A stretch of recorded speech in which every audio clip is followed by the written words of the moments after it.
Hey guys, Kyle from Eldon's Auto Barn here. We've got a brand new 2022 Volkswagen Touareg in, and I'm going to teach you how to permanently disable the start-stop system without any coding.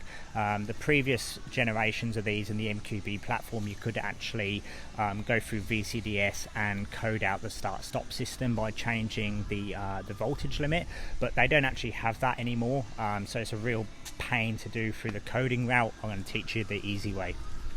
Okay, so if you've got the new model Touareg, or if you've owned a previous model, you would have known the battery was located under the seats. Luckily, we don't have to undo the seat anymore because the battery is actually located under the driver's side floor panel. So all you do, remove your carpet, your floor mat, and then there's this panel here.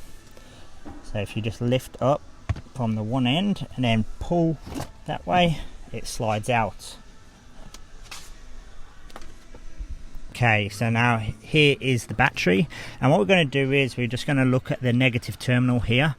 This is the same for every car that has start stop. You'll see it on Mercedes, VW, Audi, BMW, the whole lot. There's always this little plug on the negative terminal. This is what reads the battery voltage to say, okay, do we have enough battery voltage to turn the car off, and can we turn it back on? So this is just a voltage, it's just like a signal sensor which goes in. All you're going to do is just unplug it. So it's got a little lock tab there which you lift up first and then squeeze it in. Disconnect that. We can zip tie it out the way, and we can permanently leave that disconnected, and now the start stop's not going to work at all. Okay, so we've started up the car, everything's back together. You can see there's no warning lights on the dash, so there's never any permanent warning displays. I'm just going to show you in our car park now what happens. So we're going to come up, doing a bit of driving, we're going to stop. The start stop's going to want to engage, and nothing.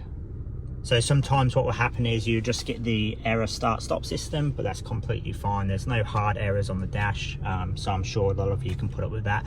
The best thing about doing it this way is because we're not coding, it's not a pain to re-engage if we do decide to in the future. All we have to do is just plug that thing back into the battery. Oh, I hope that helps you guys. Real simple way. Like I say, you can do this on all makes and models. So VW, Audi, BMW, Merc. It's just the go-to for disabling the start-stop system these days. It's the much more easier way to do it. So any questions, feel free to just comment on the video and I'll help you the best way I can.